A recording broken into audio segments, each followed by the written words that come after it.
Simon Inglis, welcome to Audiobook Radio, and thanks for consenting to do our Take 5. My pleasure. To me, you're known as author of Sightlines, also because it was just such a great read. But I think you're better known as, or at least were better known, as a sports journalist and latterly an architectural historian. Now, I wondered if you could tell us a little bit about that transformation. Yes, I started out as a sports writer in the early mid-80s, but gradually my love of architecture sort of took over, really. I studied history of architecture at university, and my delight was to be able to, say, visit a cathedral in the morning and a football ground in the afternoon. And gradually my interest of architecture sort of rose until the point came when I submitted an idea to a publisher: let's do a book about the history and architecture of football grounds. It had never been done before. And to my amazement and delight, especially the publisher's delight, it was a huge success. And from about the mid-80s onwards, I became increasingly identified as a stadium author, if you like, somebody who wrote about the places of sport, really, rather than sport itself. And I've been in that groove ever since, and now, for the last 10 years, have been editing books for English Heritage about sporting heritage in Britain. So are we now up to date with when you're talking about the current books, these are the Played in Britain, Played in London series? Played in Britain, yes. That was launched in 2004 by English Heritage. I've been editing ever since. We've done something like 15-20 books in the series so far, and just launched Played in London, which is our blockbuster, over 300 pages, weighs a ton, and has just been shortlisted for the William Hill Sports Book of the Year. Fantastic. So we're on a bit of a roll at the moment. Yeah, I mean, I loved looking at it. It was like a definitive kind of history of so many aspects of London that, as a Londoner with well over 50 years of living in the city, I was just so surprised at so many different things and aspects, not just certain areas, but certain sports and certain places. I think you are typical. There are so many people. One of the most common responses to the Played in Britain series that we get is somebody will say, do you know, I've lived round the corner from that bowls club for the last 30 years and I didn't know it was there. Or that tennis pavilion that I drive past every night on the way back from home. I never knew what its real purpose or what its origins had been. And this happens a lot. I think so many of course we all know the Wembleys and the Wimbledons and the Twickenhams of this world, but interlaced throughout the sort of the urban matrix, this network, there's something like over 3,000 clubs in London alone. We've made nearly 1,000 field trips to various places around the city, and of course some of them are very ordinary and not particularly of interest, but there are so many that have got a really lovely story to tell, not just about their sport but about the communities in which they are, often founded by the Victorians or Edwardians at a time when the suburbs were growing. Tennis clubs are a very good example of places that were really there to create an identity and a meeting place for all these people who'd come into the city and were starting afresh, starting in a new place and wanted to meet other people. And they were tremendous. They acted like a glue to these new communities. And really from about the middle of the 19th century onwards, sport has been used not just by communities but by local authorities and by governments, by the state, to bring people together and of course to solve all the other ills of society. When everything goes wrong, when people start to get overweight, where there are health issues, where there are social issues, where there is social unrest, the powers that be follow in afterwards. And what is it that they're putting in? Playing fields, pavilions, sports clubs, youth clubs, to try and get people active. This has been going on for hundreds of years. It sounds like such an obvious, but you know, as I say, it was really well illuminated in your book, and an area I never really thought. But listen, we should get on to Take 5. Indeed. So the same 5 questions, and the first of which is there a book that actually inspired you to write? I think I would say that there is a book that inspired me to do the work that I do and to suggest that this could be done in book form. And it was a very basic book. We're going back to the late 50s, early 60s now. There was a wonderful Czech artist called Miroslav Sasek who produced a book called This is London. First of all, I think it was in 1959-60, around that period. And I was bought a copy of his follow-up book called This is Edinburgh, which I think came out in around 1961. Now, the total word count for that book is probably no more than 300 words. Okay. But there are pictures which he drew on every page. And that link between the picture capturing a part of a city, a building or a person or a cityscape, and just attaching to it 3 or 4 words or a couple of sentences, just for me brought the notion alive that you could encapsulate a city, a mood of a city, just in a few pictures and in a few words. Subsequently, this series, This Is, has been reissued, and you can now buy it in modern bookshops. I prefer mine to be the vintage copies. But he was a chap who looked at cities and said, look at that. Just stop for a minute and look at that image. Isn't that wonderful? Doesn't that tell you something about the mood and the character of a city? So from the age of about 5 or 6 onwards, actually, what my passion was not so much sport, but it was cities and buildings and places, what we would call a love of place. Did you say drawings rather than photos? Yes, they were coloured pen and ink drawings, very modern, cartoon-like, and yet architecturally quite accurate. He was very good at the colour range of the city, and this we're talking about the late 50s, early 60s. So even it has a sort of Kodachrome sort of timely feel to it. There aren't the vibrant colours that you would get, for example, from a printed children's book today. Single picture on a white page with just a single caption. Not a book to read, but a book to browse and to flick through. And you could say that my work is exactly that, 30, 40 years on. It's just the captions have got longer, and I don't do my own drawings, whereas I prefer to use photography. But it's taking that single image of a scene in a city, a cityscape, and saying, this is where you live, or this is what this city looks like. I don't like to use the term that a lot of people have used recently when thinking of the works of people like Ian Sinclair, of psychogeographer, the kind of stuff that is involves somebody walking around a city and intellectualizing about what is around them. For me, a picture and a caption says so much, and it's the way I personally react to cities, and therefore if I'm interested in it, then I want other people to be interested in it. So there's a sort of a level of didacticism in me. There's a level of sort of the teacher of saying, come on everybody, get out the house, get your shoes on, we're going for a walk, and have a look at what's around you. Take notice of what's around you. I was very lucky. I had an art history teacher who told me at the age of 13 or 14 that the most important thing was to go out and to look up. Not to walk with your head down on the pavement, but to look up at your surroundings. Wise words.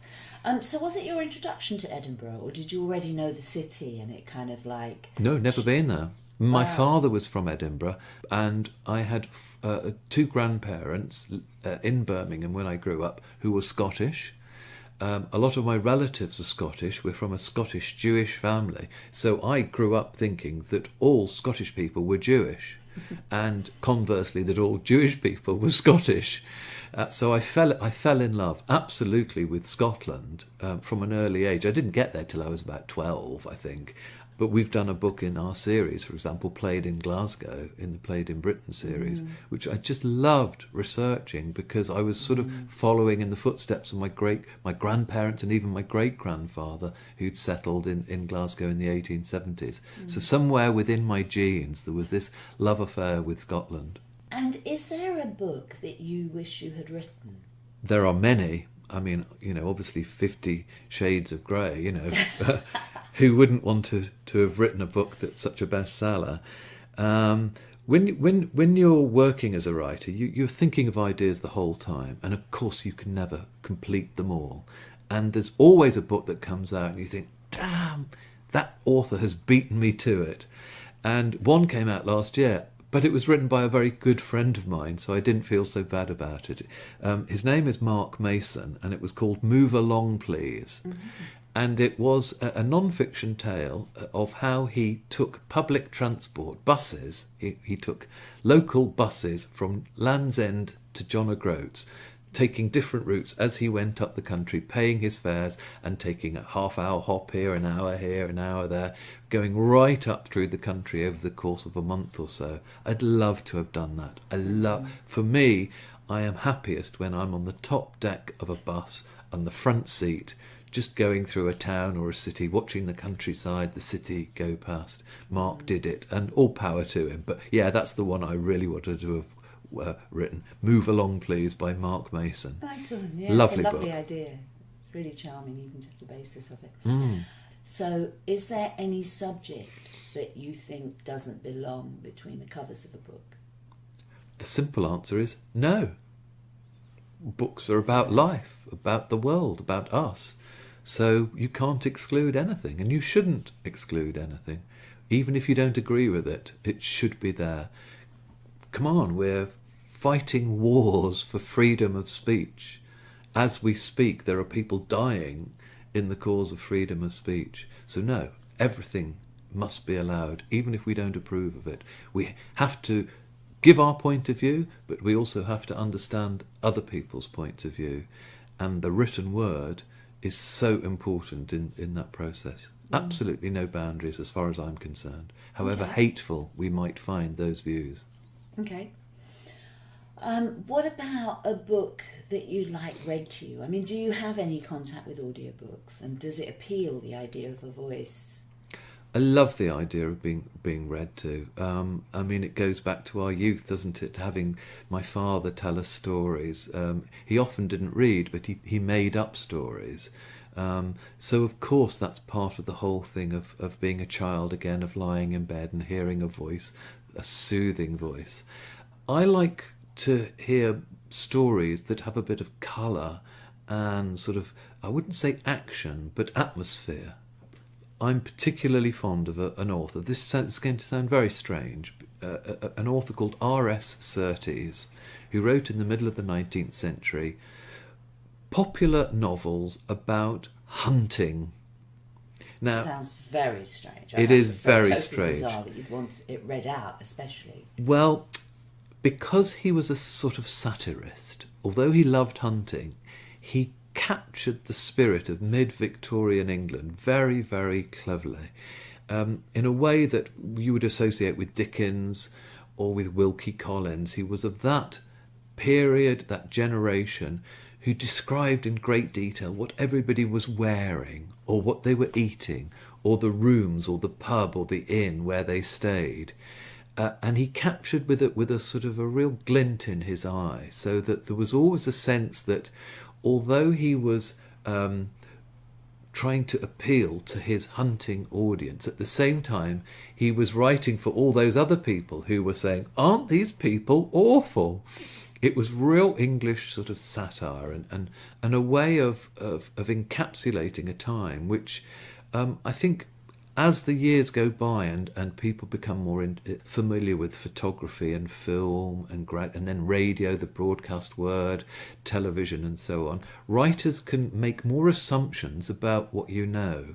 But he was writing at a time when industrialisation was just coming in. People were taking trains for the first time and coaches were dying off. It was a crucial period, as important then as the digital age is now in terms of what comes before and what was coming after. He was sort of writing about the pre-electrical world, if you like, an analogue world in which the railways were just starting to transform the way we lived. If I was going to, he only wrote about 7 or 8 novels. And the one that is my favourite is Mr. Sponge's Sporting Tour, which he wrote in 1853, which is basically about a Londoner who likes hunting and sets off around the country, sponging off the landed gentry, staying at them for 3 or 4 days at a time, drinking their wine, hunting with their horses, and basically living off the fat of the land. rambunctious, very irreverent, often very funny, very cutting. The only trouble is it might keep me awake, and you know, with an audio book you have to really concentrate, otherwise you just sort of gradually drop off. So I'd want it to be read by someone with real gusto to keep my attention. It sounds like a fascinating book, but is there a reason why you'd want it read out rather than read it yourself? In as much as, you know, is there a rhythm to it potentially? Yes. Or, I mean, are there... There really is. The clacking of the wheels, the long journeys in the coaches, the getting out, the hubbub of a round of an inn when the coach arrives and everyone has to be put up and food found, and then they meet for the hunt, and there's the rhythm of the hunt itself. I'm completely anti-hunting. You know, I'm discussing this as a historical phenomenon, not as something I personally want to do. But there is something of the idea of all these people on their horses, bounding through the countryside, and some of them falling and getting splattered in mud, of the ladies catching the attention of the men as they ride side saddle and being a little bit racy, you know, and of the lord of the manor falling flat on his face on the side of in a field, and the fox getting away. He writes with that sort of rhythm, so you get caught up in a sort of almost breathless journey over 7, 8, 9, 10 miles across the country, and then you've got the calm after the kill, and then the going back to the house afterwards, and the drinking, and then the cold morning that follows. So yes, it does. It does have a real pace to it, a bit like describing perhaps a Grand Prix race. Yeah, you've made it sound enormously appealing, and like you say, it did sound very bizarre to begin with, but yeah, I might check that out. Okay, finally, now in the days before print, do you think you would have been a storyteller? Which I'm particularly interested to hear, because on one level you're talking about, you know, things being so visual, but on another, you know, you mentioned this sort of didactic quality where you do want to kind of get people thinking and looking. But I was wondering if that would translate to storytelling. I would hope so. My family would certainly say so, because I'm forever, when I'm out with them, saying, now, look at that building. Now, the man who built that building, or that building was built in such and such a day, and if you go round the corner and you have a look at that, I'm forever doing that and boring people rigid with it. So, yes, I fear that I would have been quite the same. But if we're talking about the days before print, we're talking about maybe the days before buildings, or many of them. So do you think you'd still be a storyteller kind of round the campfire? Oh, it doesn't have to be a building. It could be a fence post. It could be a gate. It could be a field. It could be a hill. It could be a mountain. It's the environment in which we live. It is being sensitive to your environment.